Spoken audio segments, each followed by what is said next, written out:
ប្រិយមិត្តជាទីរាប់អានខ្ញុំចង់ទាញអារម្មណ៍មិត្តមកបញ្ចប់រឿងមូលហេតុនៃការសង់ប្រាសាទអង្គរបែរមុខទៅទិសខាងលិចនេះសិនមតិទាំងពីរខាងលើសុទ្ធតែជាការយល់ឃើញរបស់មនុស្សផ្សេងគ្នាឥឡូវចូលដល់មតិមួយទៀតហើយអំពីមូលហេតុនៃការសង់ប្រាសាទអង្គរបែរមុខទៅទិសខាងលិចតើមតិនោះយល់យ៉ាងណាទៅសូមប្រិយមិត្តស្វែងយល់ជាមួយខ្ញុំមើល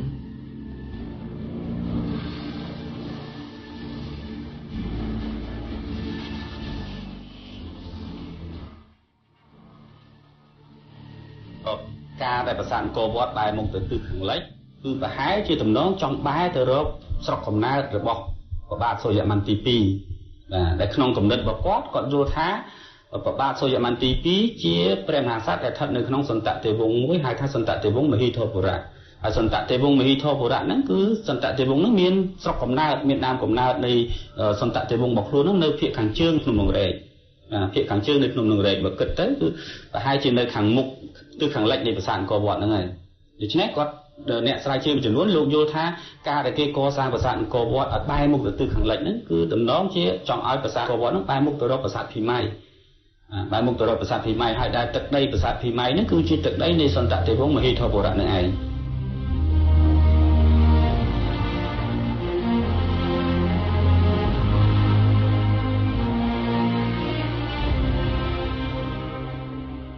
អាចកំបាំងច្រើនណាស់ត្រូវបានបង្ហាញនៅរូតប្រព័ន្ធនេះចាំណាមិត្តជាទីរាប់អាននេះជាភារកិច្ចរបស់ទំពាំងទាំងឡាយហើយយើងសាកល្បងស្វែងយល់មើលថាតើហេតុដូចម្តេចបានជារូបព្រះពុទ្ធអង្គមួយនេះមានពណ៌ខ្មៅដូចនេះ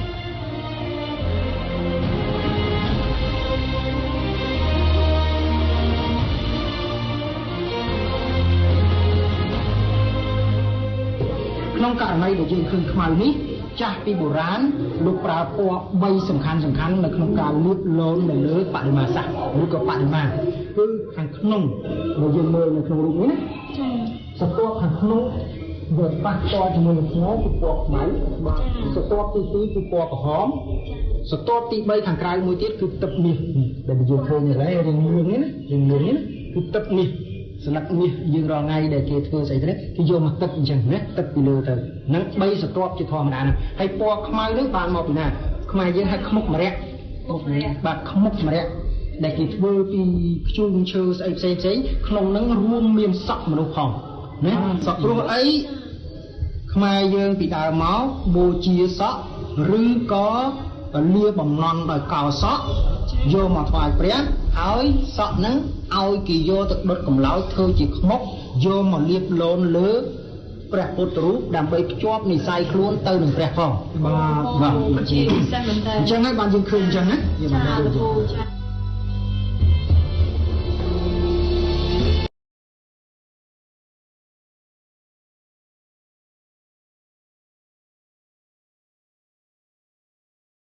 បានចាក់ចេញពីរូតព្រះព័ន្ធហើយ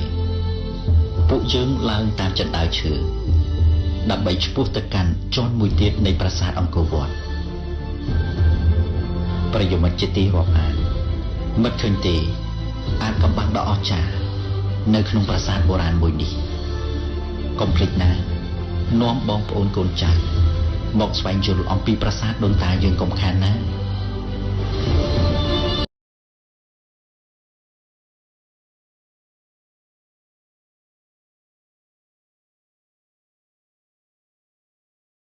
ជនជាទីគោរពនិងជាទីមេត្រីគឺពិតជាស្រស់ស្អាតអស្ចារ្យមែនទែនសំណង់ស្ថាបត្យកម្មរបស់បុព្វបុរសខ្មែររបស់យើងដូចជាយើងកំពុងស្ថិតនៅឋានសួគ៌អញ្ចឹងណាសេហាមើលទៅគឺថាឥ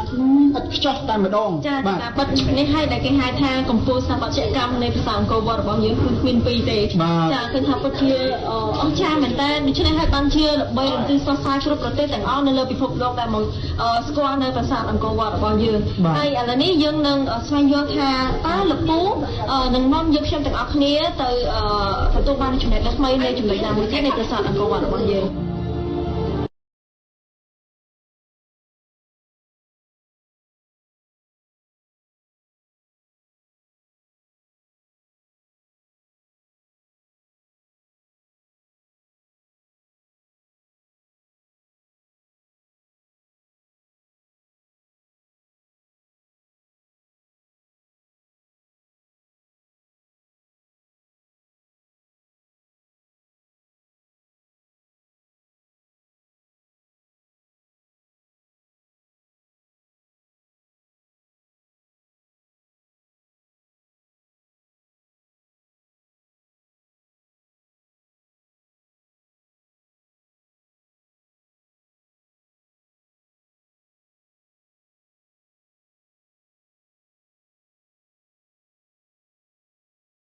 អក្សរទាំងអស់ហ្នឹង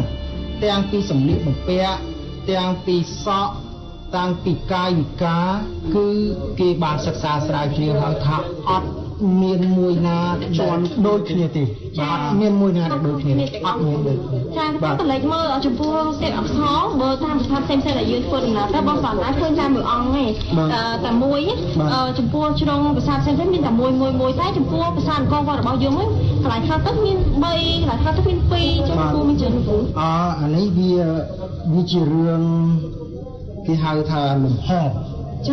មានន័យថាផ្ទៃណាផ្ទៃនៅលើអញ្ចាំងហ្នឹងផ្ដល់លទ្ធភាពឲ្យអ្នកឆ្លាក់អាចឆ្លាក់បានរូបគេគិតណាគេពិចារណាថាផ្ទៃនៃអញ្ចាំងហ្នឹងអាចឆ្លាក់បានប្រមាណអាច2អាច1អាច3វាទៅតាមផ្ទៃនៃលំហណាដូចក្នុងករណីនេះលំហធំអញ្ចឹងទៅគេដាក់បាន2នៅក្នុងករណីនោះដែលវាចង្អៀតអញ្ចឹងទៅគេដាក់បាន1ហើយដល់ឡើងមកលើនេះទៅដែលវាឃើញផ្ទៃធំជាងខាងនេះបន្តិចតា